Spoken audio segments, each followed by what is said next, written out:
Hey everyone, Will here with my flea market finds for November 23rd, 2025. Combined last week and this week finds into one lot. Still not a lot to show you, but some interesting things. I kind of like what I got to show you. Definitely getting cold. Flea market's winding down around here. Yeah, still might still find stuff, just not as much. Let me show you what I got. Like I said, it's a few interesting things. Let's take a look. Alright, first up, I got 3 pieces from the same person. This is some kind of, it's not a musette bag, but some kind of, maybe a tool bag or something. Definitely military. Not quite sure. Couldn't find any markings on it. Oh, there we go. Says something there. I'll have to try to make it out.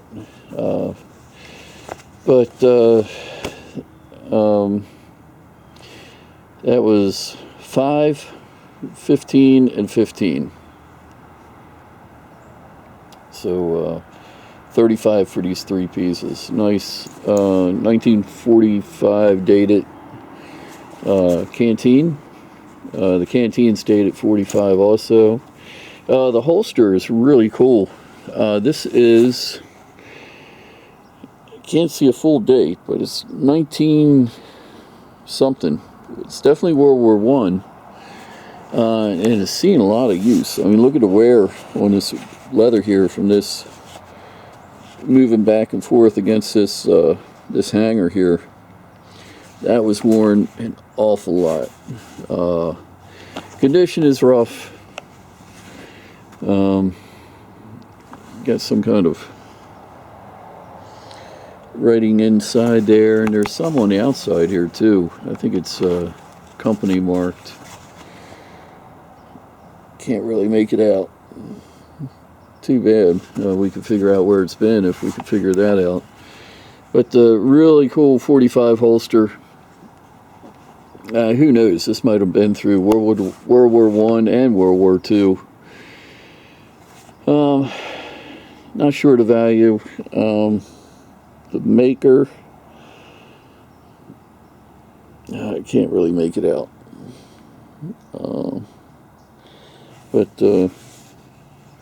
It's a survivor, that's for sure. Some Army Air Corps, back before the Air Force was formed.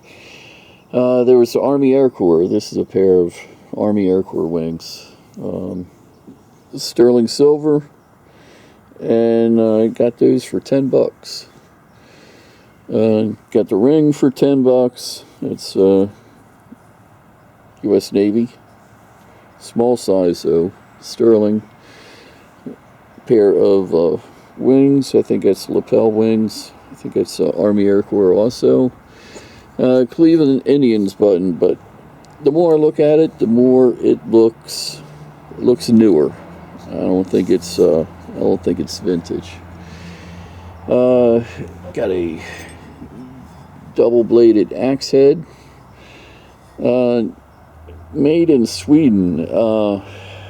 HP. I looked it up. I can't remember what it said. Something in Swedish.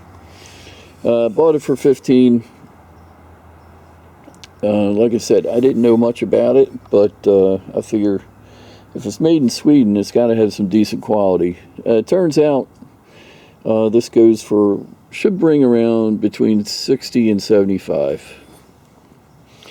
Claw feet for a tub. Anybody that has a clawfoot tub is going to need some feet for them. I paid. A guy had these at his spot, sitting in a milk crate. I asked him how much for them. He said, "Make me an offer." I said $2 a piece, $8. He's like, "Make it 10, you got a deal." So I gave him $10 for the 4 of them. I haven't looked them up. I'm not sure what they'll bring, but I actually had to buy these about 20 years ago. I think I ended up paying $30 or $40. So who knows what the price will bring now. Favorite piece to show you today, right here. This is a Caltrop. You get a whole bunch of these and you throw them on the ground, and when they land, doesn't matter which way they land, horses can't travel through that area. These were used all throughout history. If you had a part of battlefield where you wanted to slow down or deny access to for anybody on horses, chariots, wagons, or even I've heard about them used against elephants too. Throw these on the ground, and in order to get through, somebody's going to have to go through and pick them up. So the guy who sold me this said he thought it was Civil War, but the Civil War ones I've seen, they didn't look like this, and they're smaller. So not quite sure. They actually used these all the way into World War One, but I'm not sure of a date on this. I haven't really researched it too much. But Caltrop. The modern ones have 4 prongs, and whatever way you throw, it always lands with 1 prong straight up. Pretty cool that hundreds of years they still use Caltrops. But this one's staying in with me. I'm not selling this. It was $35, which seems like a good price to me. Reminds me of a throwing star. You could probably do some damage to somebody if you got some weight. Probably do some damage to somebody if you threw this at them. Reminds me of the old throwing stars back when I was a kid. Back, I guess it was early 80s. We all had throwing stars and try to throw them at a tree and make them stick. And of course, maybe 1 time out of 10, you actually got it to stick. So I got the bright idea to sharpen the points on my throwing stars. So I took them to my dad's workshop, and I ground down the tips, got them all nice and sharp. Took them outside to try it, and immediately sliced my finger open on the first throw. Yeah.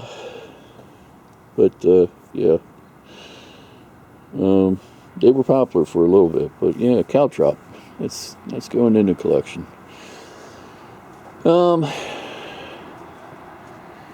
Mickey Mantle autograph. At least I hope it's Mickey Mantle. It looks like Mickey Mantle. I've seen his autograph quite a lot. But I think Mickey Mantle is like, he's supposed to be like one of the most forged autographs around. There's Bobby Kennedy back when he was a senator.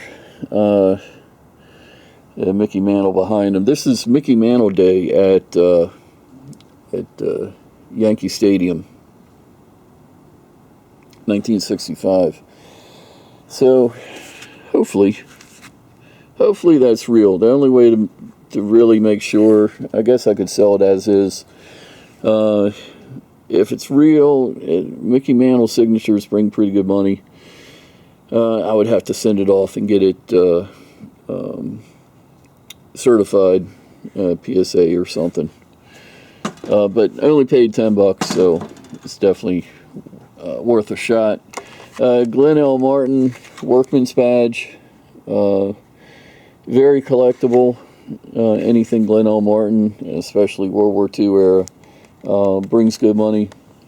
So this entire lot was $120.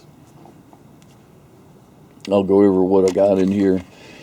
The Workman's Badge, really cool.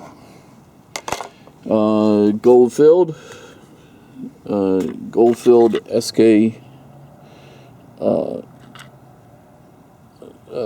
SK what is it, anniversary badge. It could be a tie tack or a just a regular pin. A little sterling silver salt spoon turned into a brooch. A sterling ring, and that is coral. Pretty cool. A pair of glasses. Sometimes these are gold filled or even gold, but you can see here these are just plated because you can see the wear where the plating is worn off around the nose, marked BOC.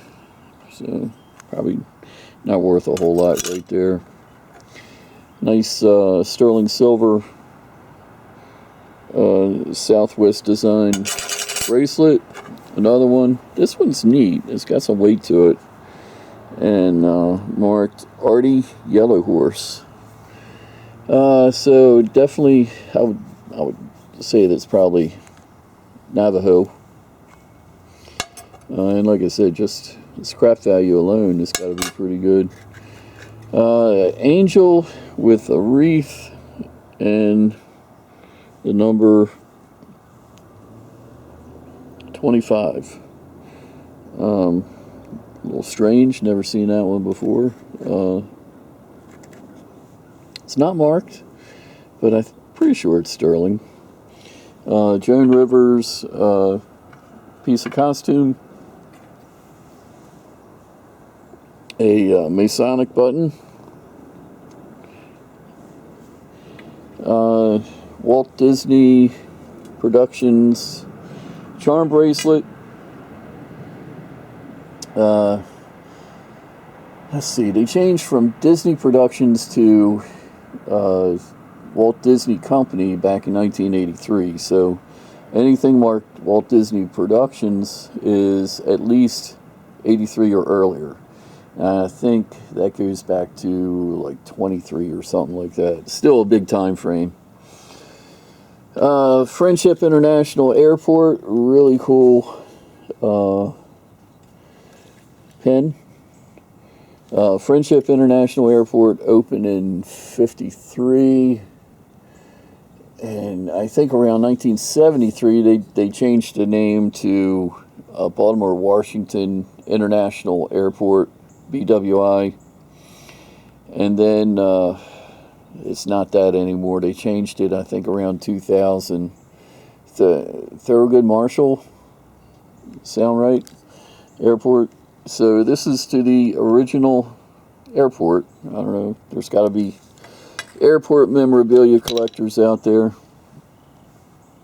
Got a baking powder tin. Pretty cool. It's still got the paper label. Well, most of it. Paid $5 for that. I'm going to put that down to Airbnb. I got to watch myself. I keep wanting to buy stuff for the Airbnb. But we're trying to keep it at a minimal. I'm trying not to clutter it up. But this will go up on the shelf in the kitchen. So it's been a slow year with the Airbnb. We got guests coming in Tuesday. They're staying until Sunday.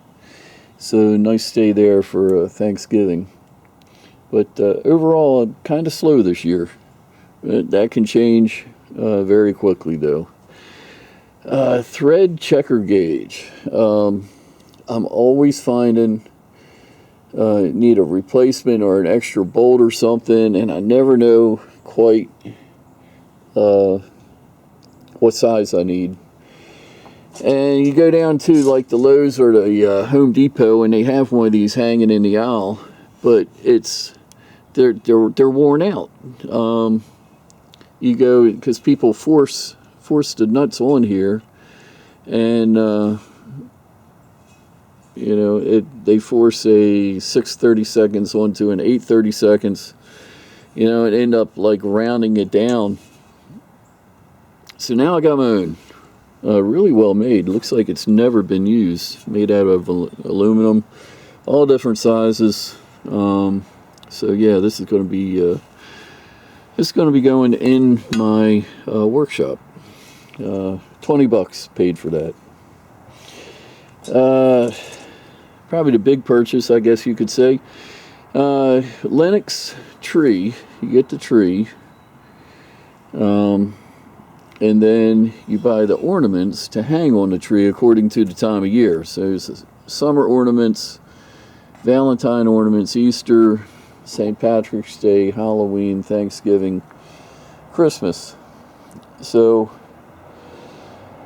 I paid $120 for everything. I've listed the Christmas ornaments on for $85, the Thanksgiving ornaments on for $120. I think I put the Halloween ones on for like $85 or $90, and I still have these 4 more to list, and they're all going to be around the same price range. So very happy with that. And then I got the tree to list too, and it looks, I don't see any leaves broke off, so that's always good. It's always first thing to break on these. And they do make different trees too, like a tree with snow on it for winter. But there we go. Some cool things, and should bring some decent money in, getting into the holiday rush. So